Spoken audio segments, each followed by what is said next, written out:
What's up, guys? Welcome to the Walk On Warrior podcast, where we prepare young student athletes for next level success. I'm your host, Coach Z. Listen, I got an exciting guest on for you today. He was an all-conference high school player, junior college player, and now he's an all-conference D1 kicker at New Mexico State University. Like I said, super excited to have him on, and now he's actually pursuing his next level dreams, while his ultimate dreams of being a NFL kicker. So without further ado, welcome to the podcast, Ethan Albertson. How are you, man? Good. Thank you for having me. Listen, man, I'll tell you, there's a lot of guys that leave their state. They get scholarships. They leave their home state and they go to another state or another area and they fail. I don't know what statistics are on that, but they fail and they do really, really bad jobs. They get involved in the wrong things.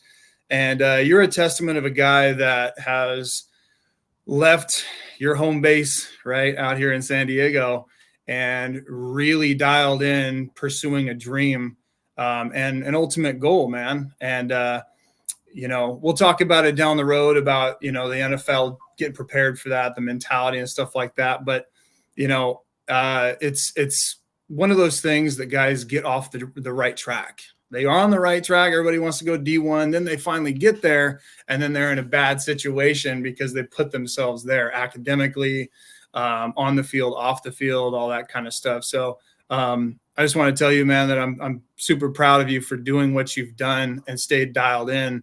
And no matter what you do, you're going to be successful. And so to stay on track here. So let's tell the viewers, let's talk to them a little bit about your story from the beginning and from, when you were little, started getting into kicking and, working your way through all the way to where you are now. All right. Well, I guess starting from the beginning, I didn't kick until my sophomore year of high school. And the only reason that I started kicking was because my team needed a guy. And they came to the soccer team and was like, hey, do you have a guy that can kick a ball pretty far? And, since being a goalkeeper, it's kind of a little bit of the same thing, but not as far of a run up. So I came there and tried it out. My mom actually dragged me out there because I was like, I don't want to play football. I think it's a dumb sport. Like, I don't, I just wasn't in it. And then after the first time I was like, I kind of liked it. Like, it wasn't that bad. So then just kept going out and then, slowly fell in love with it just as much as my other sports. And then, moving on from high school, didn't really have – we had two winning seasons or one winning season, which was my first year. Went to CIF finals and lost, which was an absolute heartbreaker. And then the next two seasons were not so hot. We kept going on the decline for who knows what reason, whether the talent wasn't there or, we just were not very good. So then, I didn't really get recruited out of high school. I got accepted academically to everywhere that I applied, but, the football coaches would never respond because my numbers weren't that great. And, they have to keep their job by bringing in guys who are going to get the job done based off the numbers that they can provide. So went to JuCo, went to Grossmont, had a pretty good year. Then it was either you or Coach Jordan who brought my name to New Mexico State. Coach Pence was out there looking for a D lineman, and That's right. Yeah, one of you guys threw my name out there, and it turns out they only had one kicker. So it was kind of like the perfect opportunity for me to further my football career. Besides that, I only had, I think, a couple D2s and a couple other FCS offers. And then after I had committed to New Mexico State, San Diego State called me. But by then it was already too late. I was already there for fall camp and everything. And then before them, I had Oregon State, but had a coaching situation where the guy, let's just say he was a little heartless based on the situation that I was brought in, where I couldn't attend their camp. But we don't got to go into specifics of that. So then, it was at New Mexico State, and I was told, like, oh, you're gonna compete for the number one job because it's only you and one other guy, and the guy's a senior, so he's probably gonna get the nod. And I kind of had to accept that I was gonna sit for a year, but I um, still had to stay prepared if he got injured or something, or if he wasn't having a great game and they needed me to go in for a couple kicks. And then the year after that, they brought in two more guys to compete for the job. And that ended up being the COVID year. So we didn't actually end up playing a game. We were one of two schools, I think, that actually didn't play a single game in this fall, which kind of sucked, honestly. Yeah, definitely hurts your numbers like career wise because you have all these guys who have 6 years to play 5 in a way if you redshirt and use your COVID year, so you have 6 years. But yeah, it kind of sucked not having that extra year to boost the stats or like break school records and all that stuff. But yeah, so won the job. We played 2 games in the spring against FCS teams and went 100%. Felt pretty good going into the next season, and then just kept the starting job ever since. Yeah. Well, that's a testament too, man, because not only did you get the opportunity when you went to New Mexico State, but even when you were there, they didn't give you, like most kickers, they just say, hey, we're going to bring you on. It's up to you to basically find your spot. We ain't going to give you any money. I don't know. I mean, it's very rare that kickers, get money right out of high school. It's more or less preferred, I guess. I don't know. Some kickers are a little bit different, and some staffs are a little bit different, and they will give you a preferred or give you a walk on. I remember talking to Jack Browning about that because even he had to grind it, and it took him, I want to say, until his senior year to actually get money. And he's just like you, booming kicks and just blowing it away. And it's interesting. Obviously, there's not a lot of spots, but it's funny that they brought in multiple guys on top of that, even though you were there. And that's one thing that the viewers probably don't understand is that in this whole game of recruiting, every single cycle they're trying to out recruit you. Doesn't matter what your position is. Exactly. I'm sorry, but yeah, like the recruiter's job is to replace you and to bring someone in better than you. So if you have competition being brought in, it's not a bad thing. It's actually a good thing that they think that they can bring someone in better than you, and then you just prove them wrong time and time again. It's a great feeling. Yeah, that's a great point. Yeah, and that's something that happened with me. I actually was trying to prove everybody wrong. I was trying to prove, I come from a small town, and I tried to prove everybody in my town wrong, my friends wrong, my family, anybody that came in my way. I was just dialed in, right? And you have to be, especially as a kicker, man. Kickers, quarterbacks, like you're going to miss kicks. Right. It's one of those things, but you only have so many opportunities. So how do you deal with that mentally? Listen, we'll talk about the mental side here in a little bit. So let's go back to when you were younger. When did you know that you had that that ability to kick? I mean, to be that guy, to go to the next level. You know what I'm saying? Like what's your aha moment? Well, the aha moment wasn't such an aha moment for me. It was more like the soccer didn't work out type of thing. Everyone thought I was going to play soccer growing up, like, go to SDSU to play soccer, which is really close to my home. So that was like the dream for me, was to play soccer at SDSU, and, didn't work out. So I was like, well, what am I going to do now? Like, I can't really go play on any club teams for soccer that are going to get me some good exposure. So I was like, might as well just stick with football, because not saying that it's easy, but it was more opportunity for money to help me through college. But yeah, it kind of just, soccer didn't work out. So football was the next best thing. You got to take opportunities where they are. I mean, it is what it is. With all the competition that you do have with all the different the club sports and everything, and it becomes political at that point, right? If you're not a part of this, you're not going to get that. We're not going to push you. We're not going to help you. Shout out to Coach Carney, John Carney. So funny story, I think you remember this, but when I kind of discovered you were doing those camps at Cathedral, and I see this guy booming 40 and 50 yarders just playing around. And Coach Carney's a great guy. Like I said, shout out Coach John Carney. But I went up and I talked to him and I said, so what's with the guy over there? Like, he's just killing it, man. Like he's just bombing ball, and they're all right down the middle. And that was when obviously we had no kicker. And so as the recruiting guy, you naturally just go and you just have that conversation. And Carney said, out of everybody he had, and he had some good kickers, that you were the guy that he was, given the most praise to.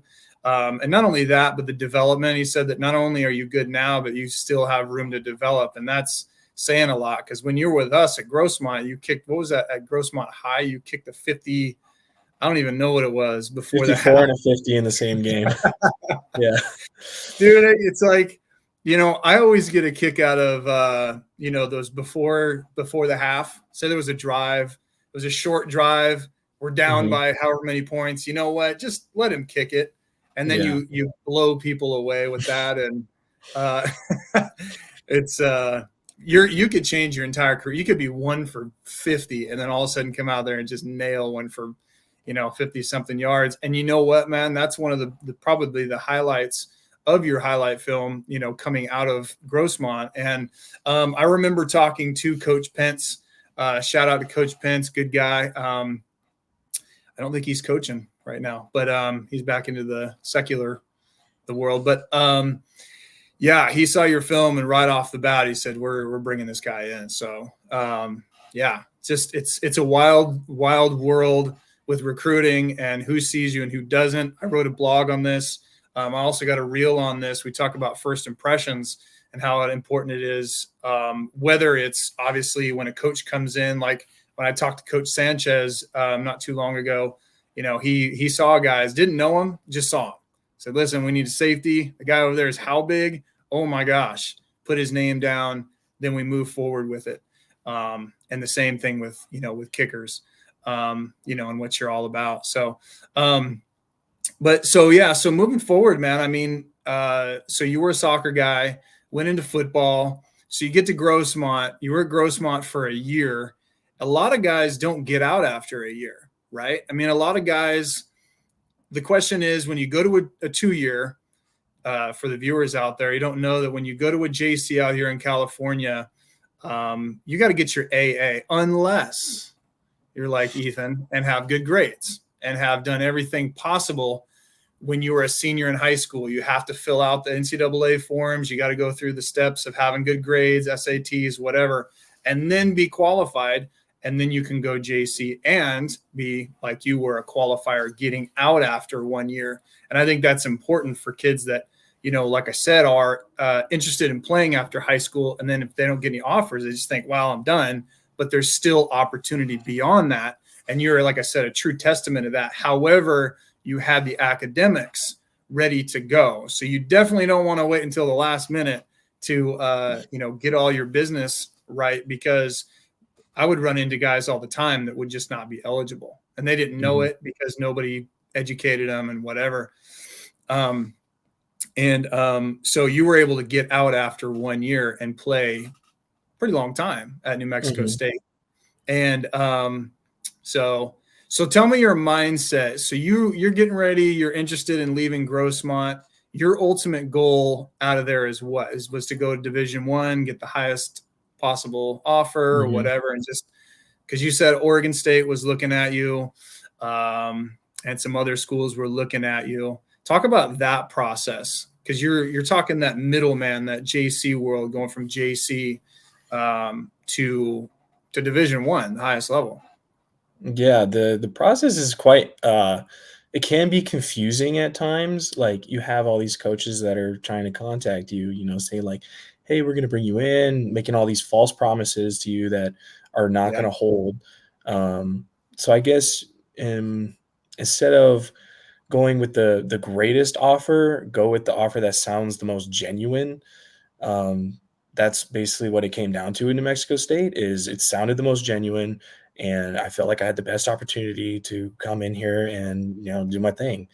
So, but yeah, that having grades as well, good grades is extremely important because, like you said, I was able to get out because of my grades, and not have to get the AA with the second year, which I definitely think helped me because, I think actually sitting a year was amazing. Was an amazing learning experience. To like, it kind of like humbles you a little bit. You're like, okay, I'm not the top dog right now, but when this guy leaves or next year, I'm gonna beat him out, and it makes you want to work even harder. Um, yeah. Yeah. That is a really good point. And I talk about that a lot with young student athletes is patience, right? Patience, obviously knowledge, obviously understanding. It's hard to get experience. It's no different than trying to go be a part of some job that, look at look at the job description. It says you need 1 to 3 years of experience, but you don't have it, right? So how do you get it? Sometimes you got to go out and you have to work for free, right? To get that experience and then go that route. So the same thing kind of applies for what you did. And, going to New Mexico State and actually sitting and spending time. Ethan, I spent 3 years holding pads. All Oh right. my. You know how many guys would bail out, especially nowadays with the portal, Mhm. right? Yeah. And it's important that guys understand that you have to be patient. And you look at stories like my guy, Urban Meyer, behind me. He talks about it in his book that he actually wouldn't even give gear. He wouldn't even let them change in the locker room until they truly earned it. A lot of not just walk-ons, but everybody, right? That grind is real and it's important. I mean, it's whatever. It's tough. But listen, the point is that you're learning, you're growing, not only as a player, as a person, and also as a teammate, right? Some people might say, well, they're kickers. They're not a part of. Listen, when you go, and we're going to talk about this in a minute, we're going to talk about mat Mhm. drills and teamwork and things like that. You're there no matter what, right? Mhm. Some of the guys that would beat me in sprints were kickers or snappers, guys like that, you know? And because we had a couple of guys when I was at Utah State. Pat Scales is actually still in the NFL. He's a long snapper. You guys go through it, man. The academics and things like that. So, last thing with finishing up, you being at the JC, when you're going from high school, let's talk about when you're going from high school to the JC world. Now, not all junior colleges are the same. I don't, obviously I'm not on those campuses. However, talk to me and the viewers a little bit about going from high school to JC or to college, right? Because you're still Mhm. talking about high school, JC, and Division I, right? You're still, the college level it's more or less a stepping stone, right? The junior college world, you learn to be right an adult. Yep. Yeah. You're doing everything on your own, and then you move on to the next level and all that. So talk a little bit about the transition from high school to junior college to college, let's say on campus from an academic standpoint. Okay. Well, going from, in high school, everything's all structured for you. You have a certain class at a certain time, you eat at a certain time. With junior college and, D1 universities, it's completely different. Like, you make your own schedule, you have class at certain time. You have to find time to eat. You don't really have like a set time of like, what time's lunch today? Noon or whatever. You have to go and do everything on your own. And it's not always laid out like with stepping stones of what you're going to do. Um, but yeah, I think going to JuCo first was good for me to kind of mature a little bit because I graduated really young. Um, so I was younger than everybody in my class. And um, so it was nice to be able to stay home for a year and then mature a little bit and then go on to D1 uh, outside. And then when you're outside of your home state or home city or whatever, if you stay in state, it's a lot of responsibility because You have to go to the store to get groceries. You don't have your mom and dad to fill the pantry for you. You have to do it yourself, and you have to pick the right foods. You can't just eat junk all the time. And I learned that the hard way because I saw my performance suffering once I started to let myself go a little bit. But yeah, you have to eat the right things. You have to make sure it's the same thing. JuCo and D1 with classes and everything. You pick your own schedule, but they have usually a degree audit that you'll follow, that tells you which classes you need to be in and everything. So you pick classes based off of that. Um, and then, yeah, you basically, everything's on you. You have to show up to class on time. You have to go to practice. You have to make sure you have time to study. Um, if you're a big partier, which I wasn't, which I also feel like helped me a lot with my grades and everything. Yeah. Are you going to have time for that, or are you going to study the extra hour or two that would be out? So it's a lot of opportunity cost. Yeah. A lot of juggling. And you could testament, or you would have a testament to the guys that were around you. And the point that you just made that I think is really important is that you didn't go and do the off-campus activities and things aside from that. It's not one of those things that's easy to get away from. And I talk to a lot of young student athletes, and I tell them it's like it's a guarantee that you're going to run into distractions. Doesn't matter what it is. There's always going to be distractions. And at the next level, everybody knows that that's what happens. And at the Division I level, especially the big Power Fives, I mean, you get caught up, and there's snakes in the grass everywhere. Mm-hmm. And not only that, but your fellow student athlete, the football and other sports too, right? And they're usually the ones that end up not doing well and failing out, and their life ends up taking a complete turn. So it's really important that guys go into that with a little bit of knowledge of what you're talking about. And you have to be in the moment. That's the one thing about kickers is you're in the moment, right? Mm-hmm. And it could be on the field, it could be off the field, and it could be 3 seconds game-winning kick, or it could be I'm with some friends and there's a troublemaker that just showed up. You know what I'm Mm-hmm. saying? I don't know who that guy is. Either get him out of here or I'm leaving, right? Mm-hmm. And that's what happened. At Utah State, I got a ton of horror stories, not from me, but from others. And you and I are very similar in the fact that we were able to stay focused. Focus is such a huge, Mm-hmm. huge part of it. Talk about campus life. Obviously, you can only speak for New Mexico State and Las Cruces. Mm-hmm. And by the way, I've been to Las Cruces, man, a couple different times because we at Utah State, we went down there, and I won't go off on a tangent here, but Uh-huh. I'll never forget, man. It was the Aggie Bowl, and we were both winless, and Yeah. there was trash going across the field, man, and it was like something out of Mask of Zorro. Mm-hmm. It was it was a good experience, man, and we ended up winning. We actually won with a last second field goal, but yeah, talk a little bit about student life on campus. Were you involved with any groups, anything, or was it just strictly business with football and everything?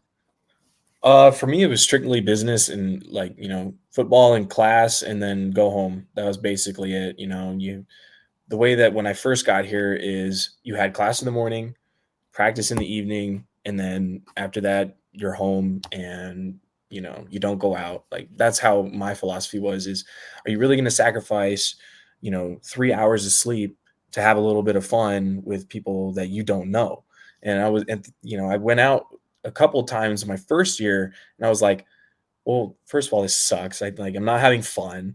The people I'm with are like all they're doing is smoking, getting high, and drinking, and I'm like, well, that's not for me. So I didn't see any appeal in that. And then after I'd made the decision, I was like, okay, I'm just gonna stay home. I saw my performance get better. my mental sharpness definitely got better, because I was getting those extra hours of sleep. Um, but yeah, I mean, everyone knows who you are too with being a football player. Like, doesn't matter what school you're at, everybody knows you because, you have thousands of people come to your games, as if you're doing good. But yeah, everybody knows who you are. All the professors know who you are. Um, so it's kind of hard to hide and, blend in with everybody, but, definitely can't let that get to your head, like, ego wise, like, oh, I'm a football player, so I don't have to go to class or anything like that. Like, oh, I don't have to do this assignment. I can pay someone to do this assignment, which is really dumb. If you get caught doing that, you're in big trouble. Yeah. Yeah. What was the latest? I'm going to get you to giggle a little bit and dig in deep Okay. on this one. What was the latest you turned in an assignment? There's oh man, there's been times where I've turned it in literally at 11:59 when it's due. But yeah, I've learned to not do that anymore because it is way too stressful and you lose sleep over it. So yeah, I don't do that anymore. Well, you think about it, and I was thinking about this last night of questions to ask you, and that one really jumped off the page, not because you're not a good academic guy, because you are, Mhm. but everybody does that. It's Yeah. they Yeah. always tell you whatever school it is, they got the software where you submit all your assignments and all that, but they always tell you the first day of class, do not wait until 11 whatever, because thousands of other students are doing that. And by the way, you have online students who also are not on campus and they're trying to submit those assignments, and you submit it. I remember it wasn't me, but I was standing next to one of the football players who he's just a complete banana head. And I'm like, dude, you got to get this done. You definitely don't want to try to turn it in, because when everybody just pushes that in there, it'll sit there and scroll. Mhm. And then boom, it'll say updated, and it's going to say 12:01. And then your professor is going to be, not in a good mood. Let's put it that way, Mhm. because they already got to deal with 1,000, 1,000 different assignments. And that's one thing too, is you were talking about the academics and stuff, and it's one of those things where you got to get to know your professors. I spend a lot of time with professors. That's your professional recommendation.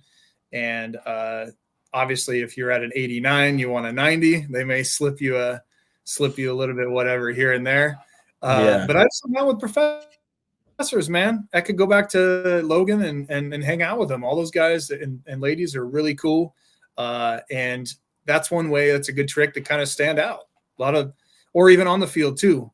There's always that aha moment on the field that maybe you didn't use verbally, but physically on the field. And we'll talk about that in a second. But I want to talk to you a little bit about, you were talking about schedule at New Mexico State.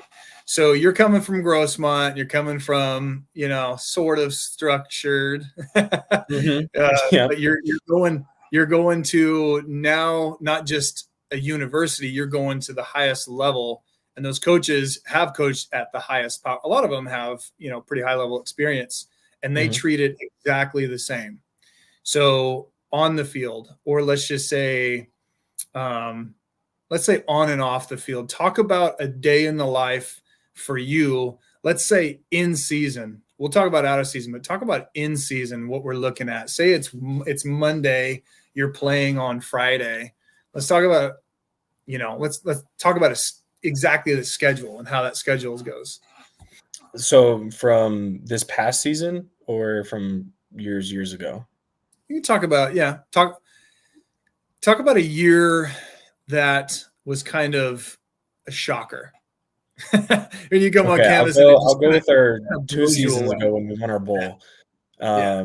So Mondays, we would have practice, extremely early in the morning, but before that, you have breakfast at 6:30 in the meeting hall, and then special teams meeting is, at, like, 7 or 7:15, it really depended on the day, and then after that, you would have position meetings, and then from the position meetings, you would go out to the field and have practice. But for specialists, it was a little different. We'd have breakfast in the special teams meeting, but then right after the special teams meeting, we would go out to the field and start warming up, because once everybody's out there, they don't want you kicking balls and having people potentially like twist an ankle or blow a knee out. So we're on the field at the latest 8 o'clock, and we're not really leaving until about 11:30 or noon, depending on how long our coach's speech was at the end. So, being out there for 4 hours, it takes a lot out of you, even though most of the time you're not doing anything as a specialist.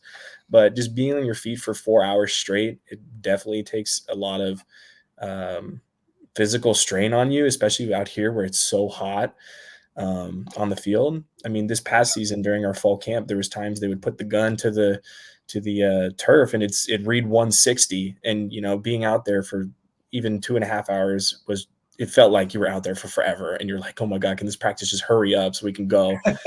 but Yeah. but yeah, you're out there all the time, and then after that, you'd have to go to lunch. It would either be in the cafeteria or like the meeting room area, the team meeting room area. And then from there, I'd have quite a big break from like 12:30 to 6, or like 5:30, 12:30 to 5:30. So I'd have about 5 hours to either do whatever I want or get caught up on homework. And then I would have class from 6 to 8:30 because I was in master courses. So everything was at night, which actually worked better for me. So I didn't have to miss any practices or anything. But yeah, and then you'd wake up the next day and repeat. And then, yeah, on Friday, you'd travel to wherever you're playing. If it's an away game, you have an entire day listed out for you. Like, oh, you got to be at the facilities at this time. We leave for the airport at this time. We're doing a walkthrough. We board the plane, get there. You have another walkthrough, and then basically just be there for meals. But if you're going to be doing it or having a home game that week, I don't know how other teams did it, but I know ours, we stayed at a hotel even during our home games so we could clear our head, and it treated like a business outing, really, when you think about it. So Yeah. No, and that's important because I don't think that I don't think a lot of student athlete. Listen, what drives me crazy the most as a recruiting coordinator, people watching this, is that every single kid on TikTok, on social media, they all are told your goal is to be a Division I player. All right. It's not made for everybody. It is. that is so true. It is not for everybody. It drives me crazy. And I think perspective has to come into it. Now, I'm not telling people to not have that as a goal or a dream, but you need to set short and small goals. And when it comes to that point in time, if you don't get a Division I offer, anything like that, D2, whatever, you can still get a lot out of it, because a lot of the routines and things that you're dealing with, right, at New Mexico State, or dealt with, sorry, you're going to deal with it there. They couldn't tell you a lot of times the difference between Division I, Division II, all those different things. Nobody knows anything ever. And the problem is that if you have knowledge saying, if I do sign with a Division I school, I already kind of have an idea of what it's like. I just got to fill in. I just got to fill in the blanks, shut up, do my thing, and work hard, because now I'm a freshman again. I'm not going to play. Right. That's the reality of it. The reality is you wake up early, you're going to bed late. You've got all that stuff in between that goes on, and it's never talked about. And you become a soldier to a certain degree, and I'm not saying that as a negative. I'm saying it as a positive, because now you're building organization skills, time management skills, and most importantly, prioritizing tasks. And if you can't follow that, then guess what, Mr. D1 player, you're gone. It's not gonna. We're talking about the recruiting aspect, right? They're recruiting, they're bringing in somebody new, and if that person comes in and they just say, yes, coach, right, they're the ones that are going to last the longest and build those relationships moving forward. Because for me, I'm like, you and I are dialed in mentally almost the exact same way. I showed up on campus at Utah State, man, long hair, from the West Coast, and I'd never been in that kind of cold before, just like you in the heat. But it was like, you know what, whatever is thrown at me, I'm just gonna, let's go with it, man. I don't know what it's like, but what I do know is I'm only about 19 years old, and I'm not very like I don't know everything. And a lot of kids, they think they know everything. You know what I'm saying? And you know, and so transitioning, we'll talk about in a minute. We'll talk about you going from where you are now, the process of getting involved with the draft and your mindset and preparation and stuff like that. Let's get on the field. Let's talk about on the field. So you're doing your practices, you're doing, you've got your practices, you've got your, everything you do on the field. You got your traveling, you got your games, you got all that kind of stuff. Talk a little bit about, talk about practice. Let's talk about practice, man, because a lot of people don't know much about what kickers do. People think somewhat negatively about kickers, but kickers end up winning or losing games. And that's a high pressured, serious situation. You know, guys like Brandon Aubrey or Automatic, you know, whatever, some of these guys. What's the mindset for you going into practice? And then also talk about going into games. Yeah, talk about that. Going into practice, you know, usually going into practice, I knew what was going to happen that day, whether it be field goal, kickoff, or punt.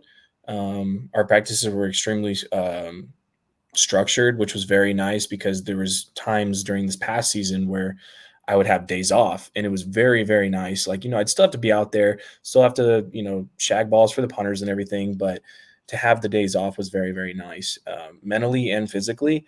I feel like if you don't have a day off or two throughout the week, you're going to definitely struggle more than the average person would. But going into practice, say it was like a just strictly field goal day, I would warm up for field goals and then, you know, do whatever my coach wanted me to do and then wait for practice to start and then, you know, do my field goals and then I'd pretty much be done. But if it was a field goal and kickoff day, I'd have to, you know, warm up a little faster because I have to do both.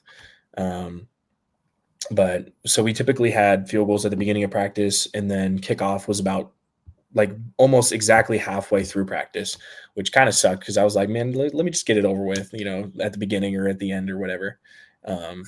But so you do your field goals. Then, you know, you kind of clear your head whether you did good or bad, you know, because that doesn't really matter in the end because it's, you know, it's in the past. It doesn't matter. So you clear your head from that, warm up for kickoffs, and then whenever your time's called, you just, you know, perform your kickoffs well. You know, with kicking, there's so little opportunity, unlike a wide receiver or a quarterback. Like, oh, they miss a pass or they miss a, like, they drop a ball. It's not a big deal because, you know, you get another one in a second. But with kicking, you know, my biggest chart of a season or from the season was like 5 kicks in one day. So you really have to dial in for those. And if you missed one, it's not a big deal. Just move on to the next one. With kickoffs, I think the most we ever had in a practice was 3 per person. So, you know, you really just have to make sure your technique's good and that you're, if you have a bad kickoff or a bad field goal or punt or whatever you do, it's really not the end of the world. Just hit one that's better the next time to kind of cancel it out. But don't sacrifice your technique for a big ball, because a lot of people get caught up in that, and then, you know, they ended up like spiraling downward because then they don't know how to deal with it mentally. Yeah. It's funny you say that because, well, the first opportunity that I got when I was at Utah State, the first practice that I was out there was in the spring. I came in late because they had a new coaching staff, and I literally walked on. I came onto campus, went through kind of a tryout with like 80 other guys, and it just so happened that I had pretty good speed. I ran a 4.3 in that thing, and they only took one person, and they were like, dang, okay. So we go out to practice, and the new coaching staff wanted to set a precedence. You know what I mean? They wanted to show how tough they were. Mm-hmm. And they came out and they had us banging, and all 6 of our running backs get hurt. I get thrown in, and end up having, which way do you want me to go? I don't know the plays. Just tell me which way to go. Yeah. Right. boom, 20 yards, boom, 20 yards. That first impression, I made the team, right? But also that's a high, just like you probably had in practice, but I also had a low. Oh, I've had my lows in practice, man. Sometimes I get Right. through practice and I made 1 out of 5 field goals, and I'm like, "What the hell is going on?" Like today was just so bad. I don't know what was happening. But yeah, you gotta recover mentally. Like the mental game in college is huge. Yeah. Well, to give you a funny story, I don't know if you know who, and I hate to mention names, but there's a guy named Donald Penn. He played in the league for a long time. He's a good guy. He was our left tackle. Give you an idea, he was about 6'5", 6'6", about 330, and of course he played at the next level for about 12 to 15 years. He wasn't a nice guy on the field, and one of my lows was we're doing goal line, which is kind of a weird drill. Short yardage, goal line, whatever. And it was just run it right up the middle and see who's the toughest, whatever, which is kind of, I never understood that. It's kind of a funny thing. Well, I end up getting the ball, and guess what? Then I don't have the ball. The ball's all over the place. Okay. Fumble, whatever. Everybody jumps on it. Everybody's pissed off. Go back to the huddle. It's all good. It happens.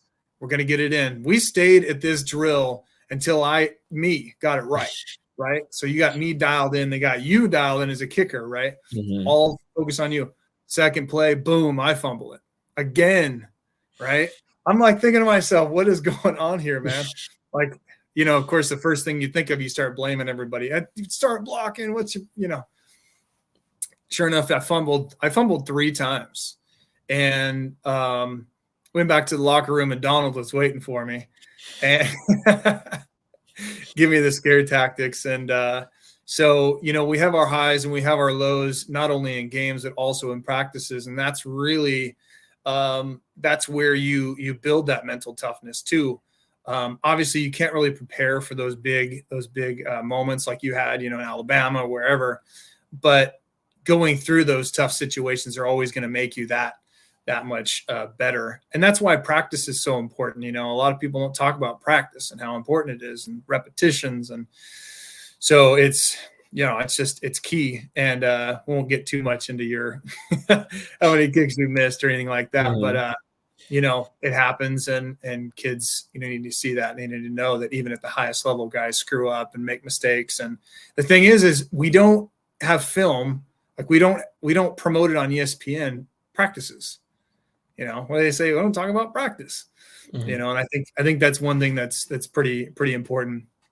Let's talk about now on the field during games. You're talking about we're talking about practice, but in games. So you've made multiple over 50, which I don't know, most people don't understand. It's rare. It's not the easiest feat to do. Not everybody has a super duper strong leg, obviously. But for you having that unique skill set, what goes through your mind when they're driving down the field? It's funny because kickers, I would think, and I don't know the kickers very well, but I can imagine a kicker, you almost can predict what's going to happen. You're like, I for sure am going to get in the field. I'm getting on the field. You know what I'm saying? So you're warming up, but you're like, I don't know. Should I kick? Should I not kick? You know what I mean? Like there's a lot that's got to go through your head, especially if it's a big moment in the game. You just like in the back of your mind, I know I'm kicking. Kind of go over the mindset going up to a situation like that where, because you've kicked some game winners, right? You kicked. I've hit 2 in my life. Jacksonville State was the senior night. Couldn't have asked it to go any other way. And then my first year kicking, I actually hit a game winner against our rival school. I'm pretty sure it was them. So it was the last game of the year. So it was very nice. Yeah. So when they're driving down the field, Ethan's on the sideline. You're warming up. What's going? Are you nervous? What's going through? Are you just the man? Are you just dialed in, or what is it, man? I would be lying if I told you I wasn't a little bit nervous. But there's certain times in the game when I will kick, and only when those times happen is when I'll go into my net. Um, and there's two scenarios. One, if they pass the 50-yard line on offense, or if it's been more than like 20 minutes where we haven't had the ball, or there was been a bunch of TV timeouts because of injuries or whatever, because it happens where you won't have a scenario where you go into the game for 20, 30, maybe even 40 minutes. I mean, I've gone entire halves where I don't get to touch the field. um, so like 20 minutes is about how long I'll wait if I don't go on the field or we don't have the ball in range of what I think I can hit. um, so I'll kick then. And then if we're driving and I'm like, okay, we're driving the ball good, we get to the 50-yard line, I'll hit one or two into the net, and then I'll pretty much just wait until the offense hits fourth down and we're in range. So yeah, there's really not a whole lot that I think about. I try not to think about a lot because I had 2 years ago, um, I had a lot of problems overthinking what was happening, and it really affected how I started. I mean, I started the year 1-4, and then I sat for 3-4 weeks, and then they finally put me back in. But I mean, I tried to not think about a whole lot, be like, oh, this is a 45-yard kick from the left hash, where you need to aim. Like, don't think about anything else. Just have a good tempo and a good follow through, and it should go in. So yeah, I try not to think about a lot. Yeah. So where do you get that focus from and that mentality, you think? Is it experience, or do you think because it's one of those, I could tell you all day, right? Oh, you need to have your mind think about this. There's 10,000 books out there on mindset and what to focus on. It's like giving a Mhm. speech. They always tell you different things. Think of your grandfather in his underwear. All these different things. But it's. I think you really just have to learn it on the field, man. Like it's, yeah, and it's such a powerful thing, really, because it's like a putter, like a golfer. And they putt and do all those different things. Like it's such between the ears, and guys Mhm. don't understand how important that is too. So talk a little bit about that. How do you get that focus? Well, I gained it from experience because, my first year when I was a starter, I didn't really have like a coach who knew a whole lot about kicking, but he knew, like, you kick the ball through the yellow things and kick it out of the end zone, and that was about it. Um, so like when I was having rough patches, I would try to overthink things, and I was like, well, that didn't work this time, so maybe I'll try this. But during season, you don't want to mess with your technique or anything that much, because you're if you change something and it doesn't work out, and you keep trying different things and trying different things, it's just you're gonna downward spiral, and you're gonna perform really poorly. Um, but yeah, I think just from experience is how I gained the knowledge of not thinking about a whole lot. Especially after 2 years ago where I started 1-4, it was bad. Like, I was in a bad mental state. I thought my career was over. Yeah. Um, everyone goes through the rough patches, but you just got to bounce back, and then really just simplify it down. But everybody's different, and you just have to figure out what works for you. And I am super fascinated with that, man, because I'll talk to 5 different sports psychologists, and they'll tell you 5 different answers, 50, Mhm. 50 different answers. And I just, sometimes you got to go back to the basics. Sometimes you just have to say, hey, dad, you call him up, and all of a sudden it just clicks. Right. Yeah. And I think that's important. I think that's super important. And it's not only just on the football field, but it's also off the field and different things you deal with, right? Relationships. You get into a relationship, which, by the way, I have that conversation all the time. If you're looking to stay dedicated to your craft and going as far as you, Ethan, a lot of kids, they get involved in relationships, all that kind of stuff. It's like some can handle it and some can't. Mhm. Yeah, there's You know definitely what I mean? people, just from Yeah. my team experience, Yeah. there's guys who do well, and there's guys who just don't because they do it to themselves. So, Self-inflicted, man. That's one of the biggest killers for sure. And then also having people that you can be around, having good teammates that are on the same path and connect. Because when I went to Utah State, I didn't have any friends, didn't know anybody. And I ended up connecting with a couple guys, we'll just call each other meatheads. Okay. We were the type of guys that we would do whatever it took. We would get in the weight room twice a day. We would just do whatever it took to be that guy that we were wanting to be on the field. We also had those dreams of going beyond, but we put the extra effort, extra time in, right, to get better at being a student athlete. Obviously, you got to do well in the classroom, so we did well in the classroom. But let's segue into that. That's pretty good. What did you do extra as far as getting better at your craft? Obviously, the mental side. You guys are doing your weight training. You guys are doing all that. But how did you get better? Obviously, you've gotten better. So Yeah.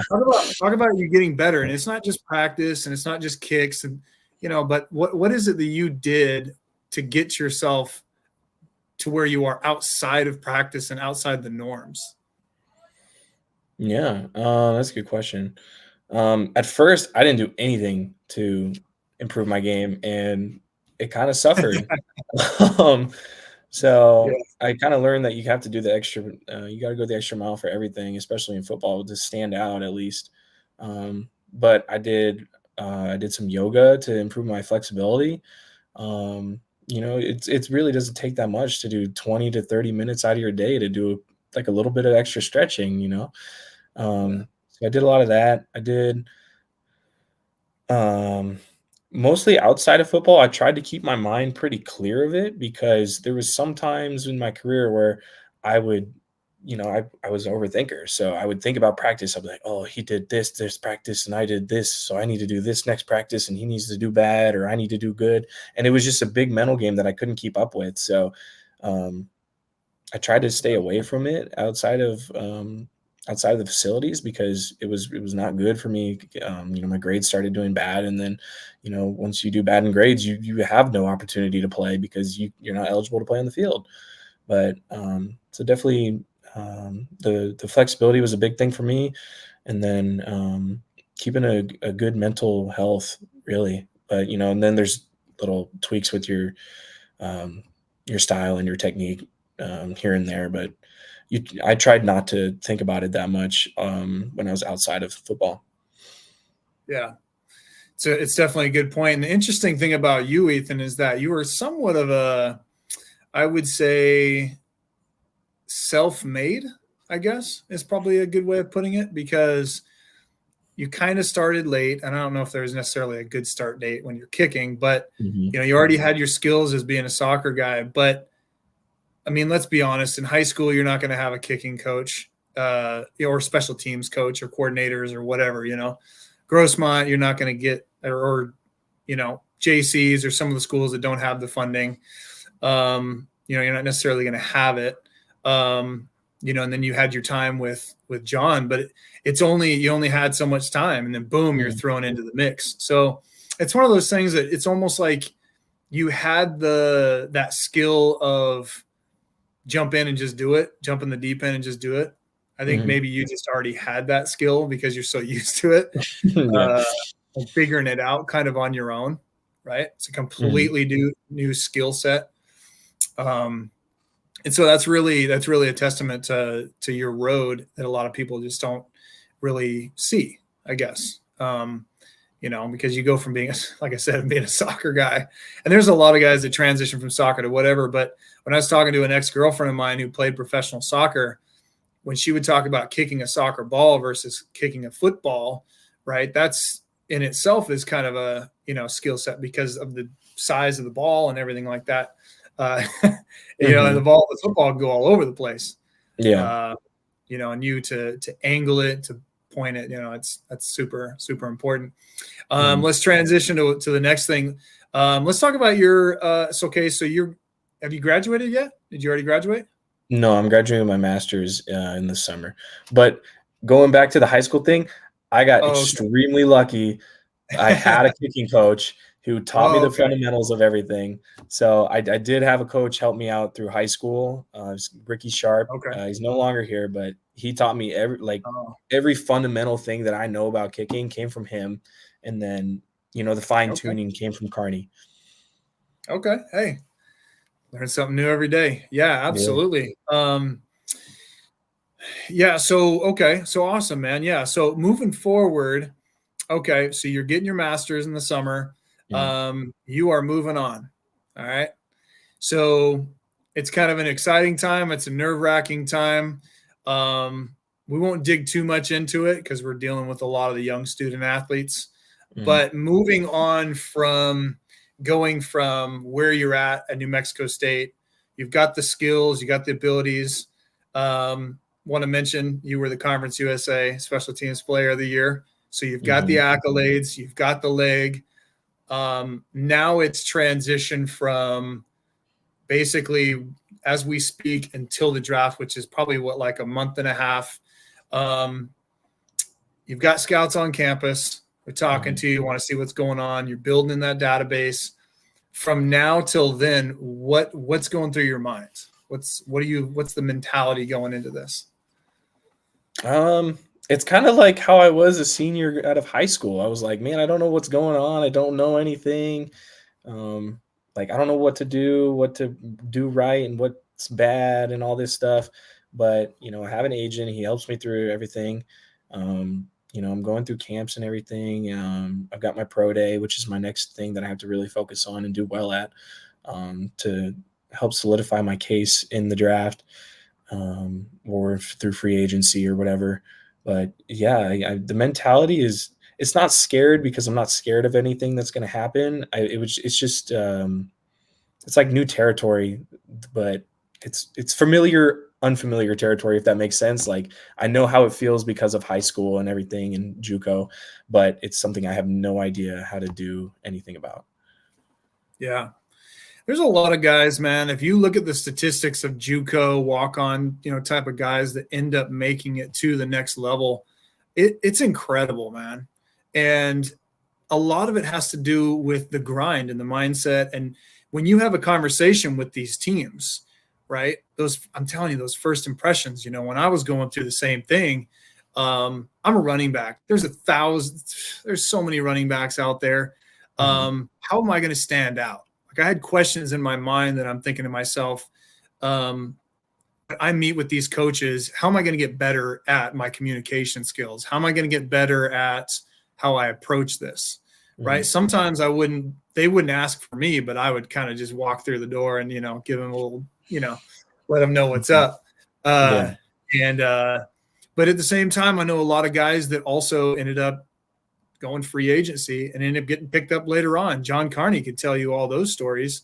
Mhm. Um, and so you've got a long road ahead. I mean, regardless, the draft really, come on. I mean, for kickers and punters, I mean, there's how many do you think are going to get drafted I typically? think I think usually every year there's like 3 or 4 Yeah, specialists drafted or something like that. Like it's it crazy. out of 262 guys or however many it is, like Yeah, 3 or 4 of you are gonna be specialists. I mean, that's like less than a 1% chance, and you can't say like, "Oh, it's unrealistic for you to think you're gonna get drafted," but I mean, most kickers go through free agency. I mean, it's just a fact. yeah. So I don't know if you remember this, but when we had the San Diego Fleet, kind of that offshoot professional football league, Mhm, I was out there helping out, and I was around a whole bunch of kickers. And I don't know if you know this, but there was a couple of those guys that now, just like Brandon Aubrey, are in the league and they're making it the best of it. Koo, what's his? Younghoe Koo, he's in the Yeah, Falcons. man. Oh Yeah, man, it's all about opportunities. You may only get one shot, but it is what it is. That's what's mhm. great about life, and so um, it's just so interesting to me, and it changes every year. Teams are looking for something a little bit different every single year, new coaching staff, things like that, and Mhm. yeah, it's interesting, man. I'm excited to see where it ends up for you, because I think some good things are going to happen. I mean, I know you're obviously hoping for it, Oh, uh, yeah. but it's just a process, right? And It's just like anything else. And most people can't be patient. They think, oh, well, because originally I didn't get accepted to Utah State, right? When I was coming out of, the situation I was in. Oh my gosh, the world was going to end. I'm losing it, whatever. But I had to change my mindset to think, well, there's still however many opportunities.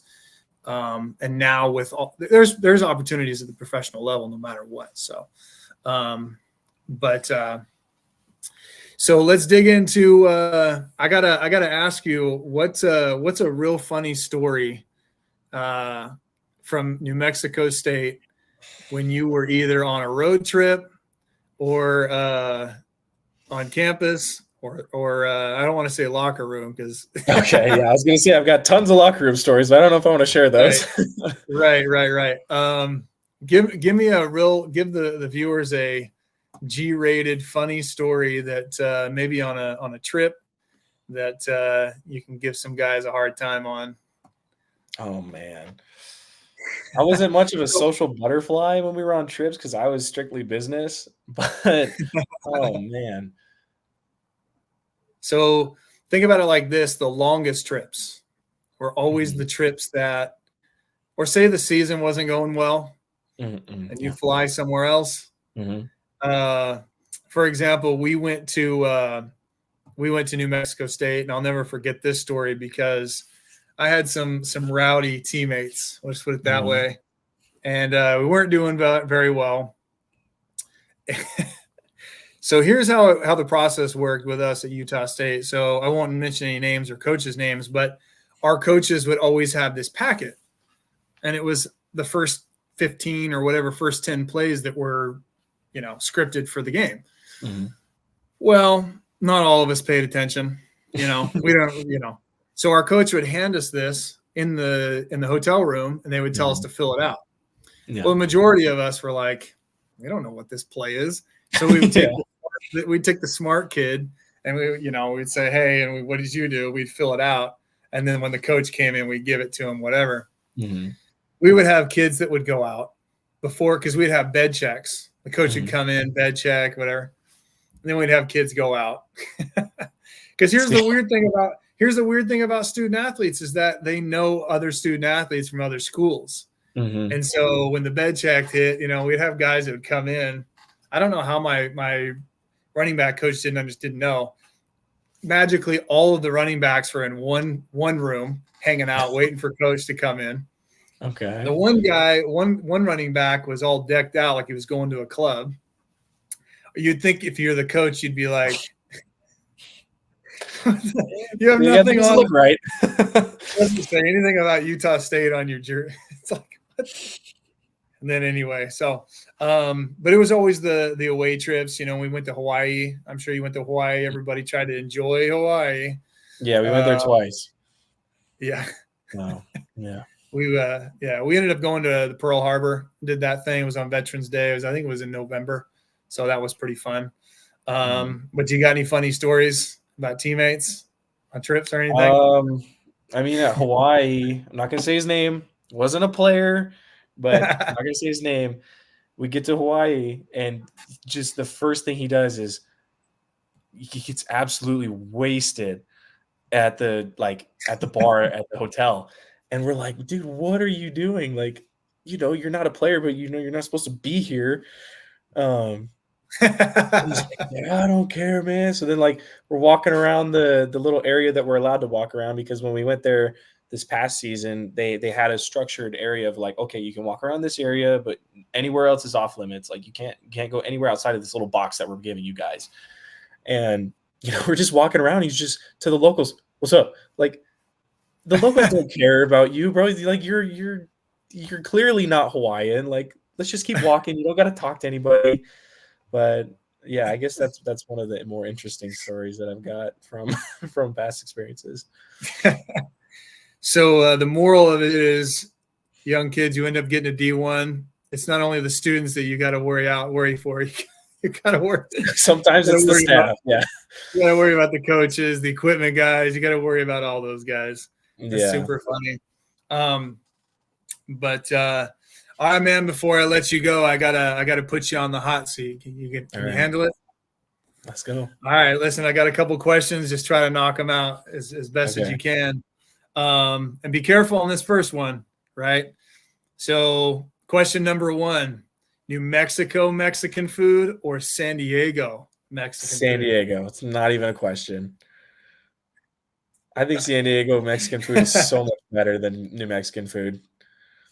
That's funny. Like you've got your hole in the wall places that are really, really good out here, but like just in general, San Diego by far. Question number 2, what was the worst stadium you played in? Oh man. See, I've been blessed to play in a lot of really good stadiums, but oh man, the worst one? I don't even know. With terrible Maybe fans. maybe Terrible Georgia's. fans.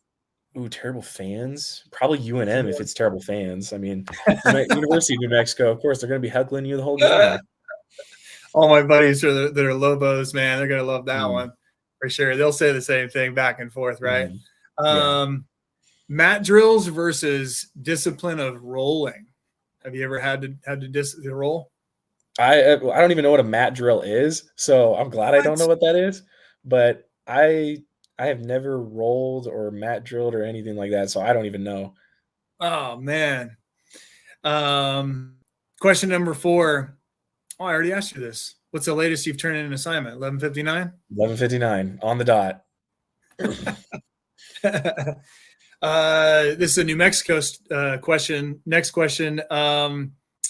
Question number 5 would be red chili or green chili. This is from the alumni. Oh man. Neither. See, I'm gonna say red chili because I think green chili is so overrated. Like, just personally, like New Mexicans thinks it's the greatest thing to touch this earth. I mean, they'll put it in anything. They'll put it in ice cream and just I think it's so gross. I just red chili by far. I think it's so Like nasty. it's like San Diegans with avocados, man. That's like gold to Mhm. San Diegans. Yeah. The next question, if you could talk to yourself when you were in high school before this whole journey, what would you say to him? What would you say to do different? Mm. Um, Gotta be patient. I mean, people come to you. Like the only reason that you're getting looked at is because someone likes you, and it's the same thing with the NFL. Like if you're getting looked at, it's because someone likes you. So if you're not getting looked at, it's just maybe that people just don't like your film or they don't like you. So definitely just be patient, and people will come to you if Yeah. if they like you. Yeah. And final question, did you have fun? Yes, I did have fun. Listen, man, like I said, is there anybody you want to shout out? Any sponsors? We talked about that. Your agent, who do you got? Shout out my agent Zach. He's a great guy. Shout out Coach Sharp and Coach Carney. Coach Pence for giving me the opportunity to play in New Mexico State and further my career. Yeah. And your social media. Oh I don't do social media shout outs. I don't care about that. No. For you, what? So your IG. So you're at Ethan Albertson. Yeah, What I've else? got the dot underscore dot in between the name. Yeah. And that's it. You don't have any other social media? I mean, I have a Twitter, but I haven't checked it since I was recruited in high school or JuCo. So yeah. Okay. Right on. So listen, viewers, Walk On Warrior podcast. Listen, we've got a great March coming up. We're excited, and want to say thank you, Ethan. I know it's been a little while since I've chatted with you. We'll have you back on maybe after the draft, kind of see what's going on with you after that and your preparation and so on. And make sure everybody likes, share, subscribe, hit the notification bell when we go live, and check out Walk On Warrior, the products and everything we got going on. It's on my website, dustinzeman.com. And we'll see you at the next podcast. Thanks for having me.